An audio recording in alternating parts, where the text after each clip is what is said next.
Deep in the untouched corners of the planet live communities frozen in time, tribes who have never seen a city, a car, or even electricity. Some of them react with fear, others with arrows, and all of them remain shrouded in mystery. Today, we explore the last truly isolated tribes on Earth, before the modern world reaches them. Join us, and let's begin. Number 8. Awa, Earth's most threatened tribe.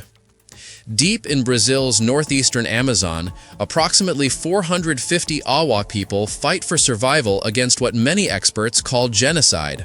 Survival International designated them Earth's most threatened tribe because their forests are disappearing faster than any other indigenous territory in the Brazilian Amazon.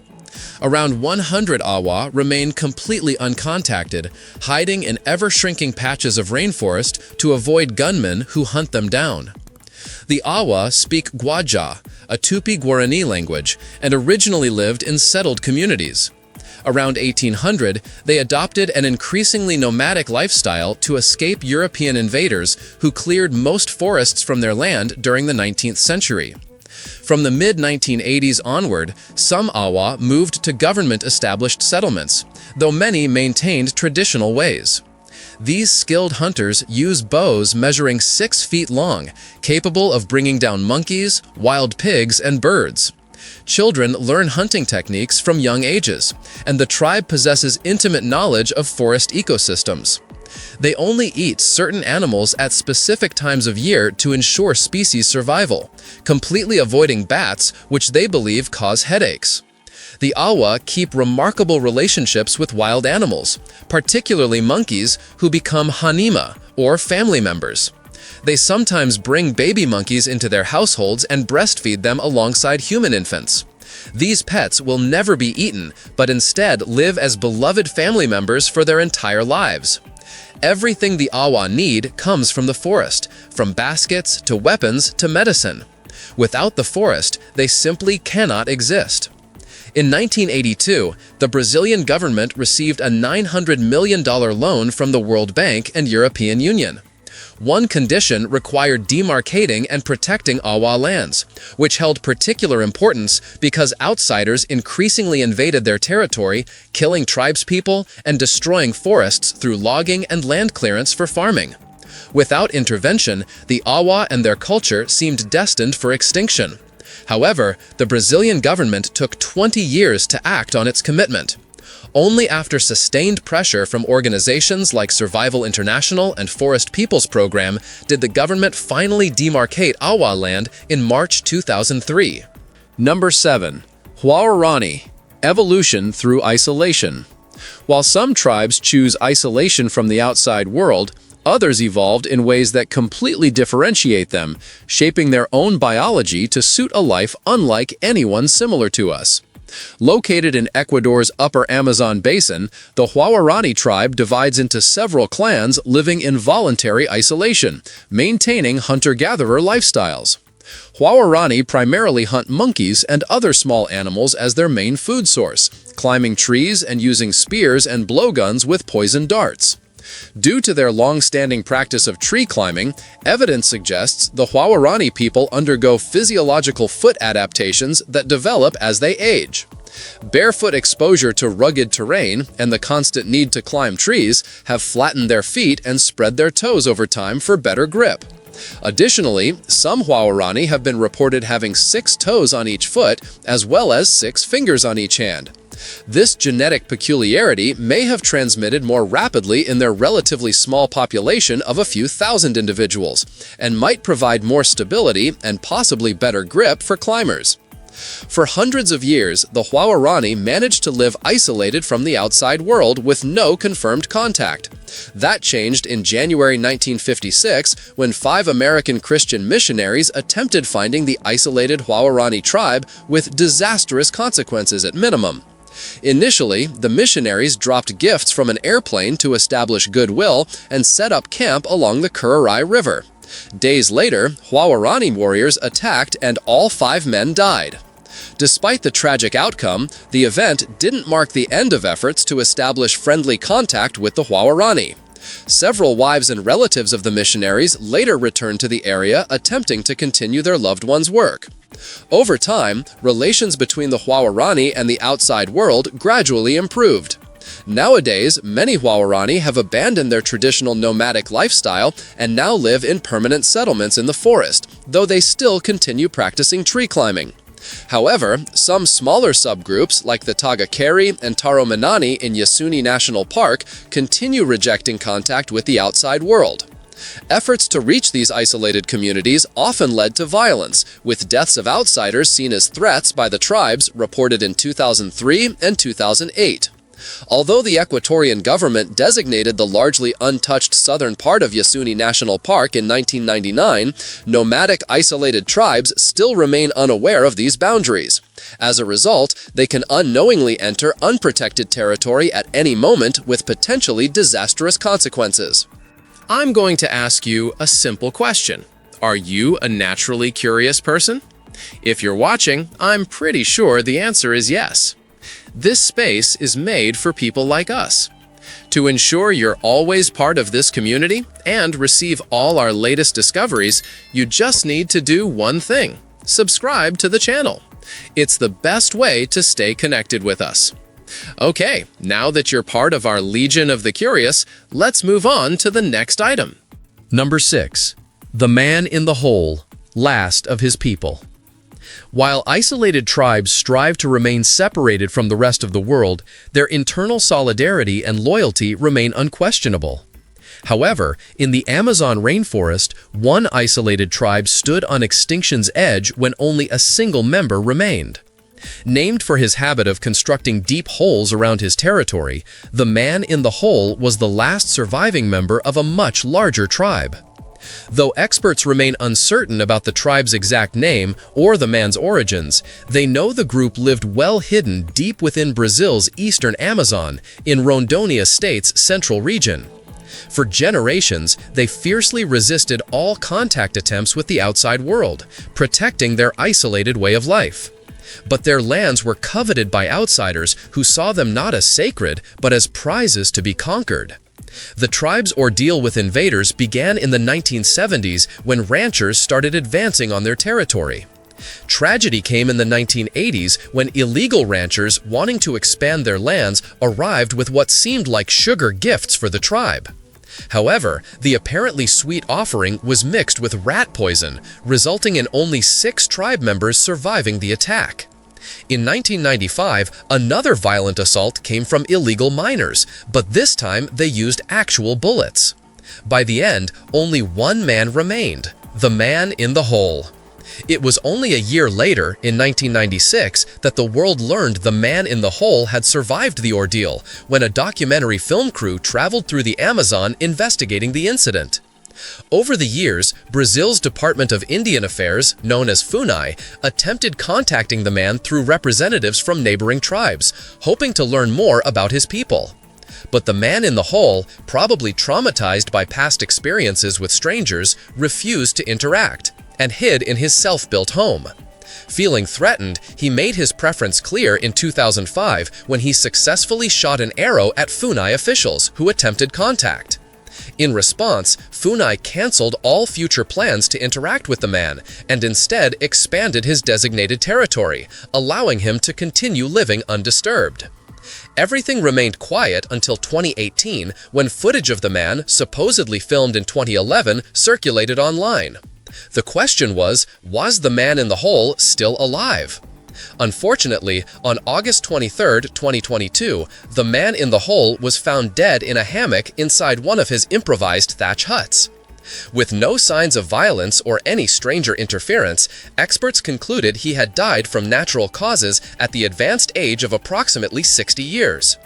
Though the Man in the Hole's death unfortunately marked his tribe's end without revealing any details about them, it's comforting knowing his life reached a peaceful conclusion, far from the curious eyes he always worked so hard to avoid.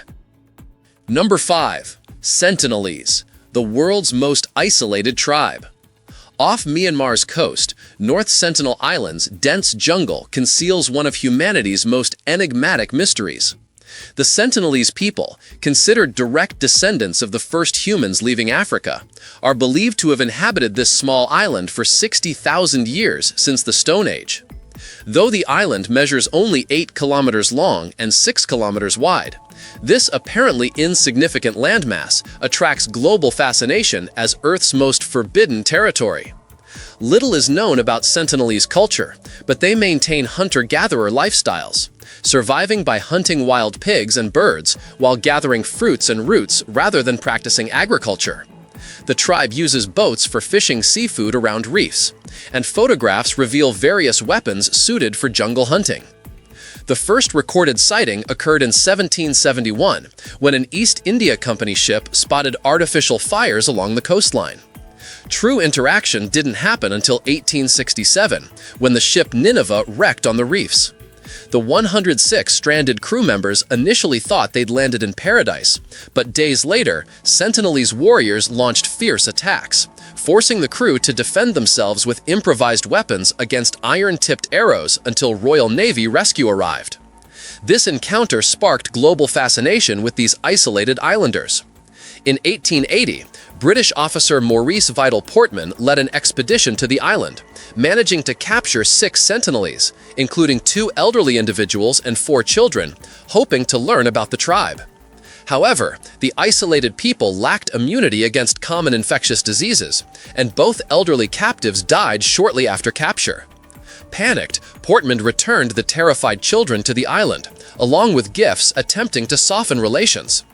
This failed study attempt left a legacy of profound misunderstanding, distrust, and quite unintended consequences. Number 4. Kurubo. The head smashers make contact. Indigenous land invasions are frequently motivated by greed of loggers, ranchers, miners, and oil companies. However, sometimes authorities attempt establishing contact for less harmful reasons. In Brazil, the Department of Indian Affairs, FUNAI, is responsible for initiating contact with isolated tribes facing imminent risk from potentially dangerous outsiders. The Kurubo are one such tribe. Like the Flecheros, the Kurubo live in the depths of the Javari Valley in the Amazon. However, unlike the Arrow people, the Kurubo's preferred weapon earned them some more unsettling nicknames: the Club Wielders, or even worse, the Head Smashers. These nicknames derive from the tribe's use of long wooden clubs. Though Kurubo population estimates vary widely, it's believed there are up to 500 people in the tribe as a whole. However, some smaller groups still exist that isolated themselves from the rest. In 1996, FUNAI learned that 24 Kurubo separated from the main tribe and unknowingly moved to an area invaded by armed loggers. Fearing a dangerous encounter, FUNAI attempted contact to ensure their safety. After setting up camp, the team waited, uncertain whether or how the Kurubo would receive them, with openness or aggressiveness. After months of uncertainty, some Kurubo cautiously emerged from the forest to meet the outsiders. It was this historic moment that marked the first peaceful and filmed initial contact with an isolated tribe, with no injured on either side. Since then, some Kurubo have shown willingness to interact with visitors. Most recently in 2019, FUNAI officials managed to make brief contact with another small group of about 34 people who had isolated themselves from the rest. This time, the tribe was even open to receiving vaccines, highlighting a shift in their interaction with the outside world. For people as isolated as this, that seems like quite a friendly smile, doesn't it? Number 3. The Flecheros, Masters of the Arrow. Along Brazil's Jandiatuba River in the Javari Valley region lives a tribe known primarily for their exceptional archery skills. The Flecheros, or Arrow people, remain one of the Amazon's most mysterious groups. Beyond confirming their existence and weapon proficiency, researchers know almost nothing about their culture, language, or population size. Photos from 2008 aerial surveys revealed individuals covered in elaborate body paint, though the meanings behind different colors and patterns remain completely unknown. Many indigenous groups worldwide use body decoration to represent animals, mark hunting expeditions, or celebrate spiritual ceremonies. But without direct communication, interpreting Flecheros' practices requires pure speculation. An art installation in Buenos Aires called Avio by collective Los Carpinteros once sparked viral internet discussions.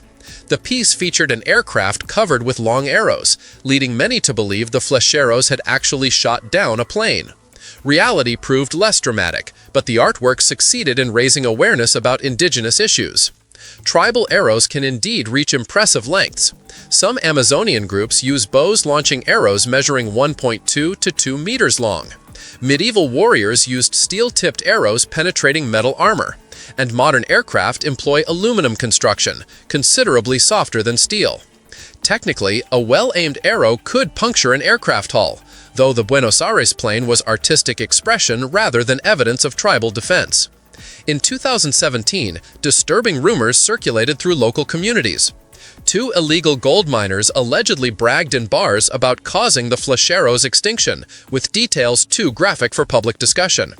Authorities reportedly arrested both men for their statements, but no confirmation emerged proving whether the tribe survived. Without survivors able or willing to speak with Brazilian officials, the truth behind this potential tragedy remains vague. Invaders operating in isolated tribal territories often escape punishment, knowing their crimes occur beyond effective law enforcement reach. Number 2. Moxie-Hatatema, Yanomami's isolated branch. Isolated tribal daily life is frequently shrouded in deep mystery, with only limited glimpses of how they survive in isolation. However, one elusive group's inadvertent connection with the outside world leaves sufficient traces to offer some clues about their lifestyle. An aerial image taken in 2016 captures the rarely seen Moxie-Hatatema, an isolated branch that's never been contacted of the Yanomami tribe. The Yanomami people reside in the Orinoco River basin in the Amazon rainforest, located between southern Venezuela and northern Brazil.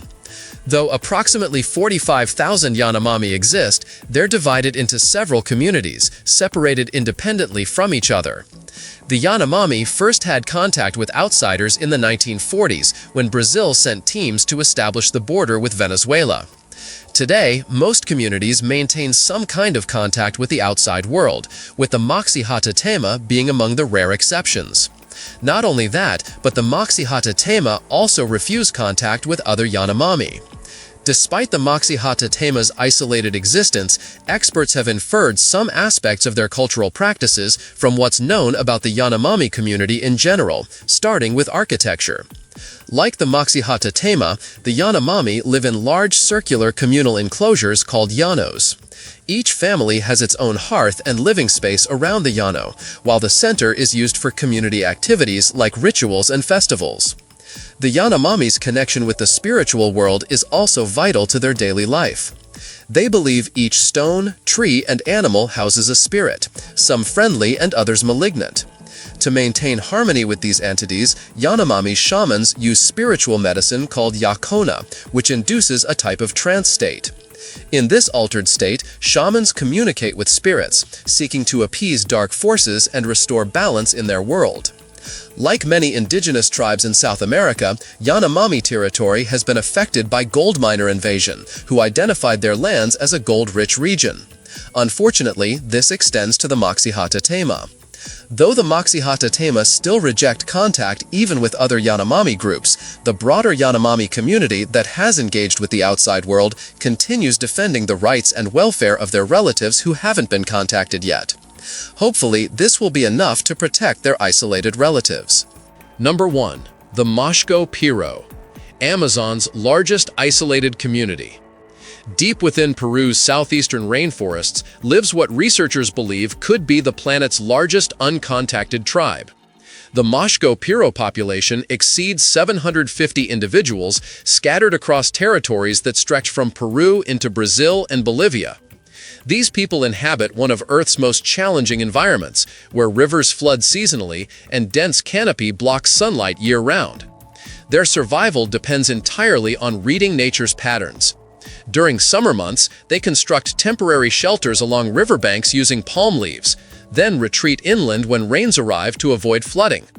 The tribe moves constantly, never staying in one location long enough to deplete resources.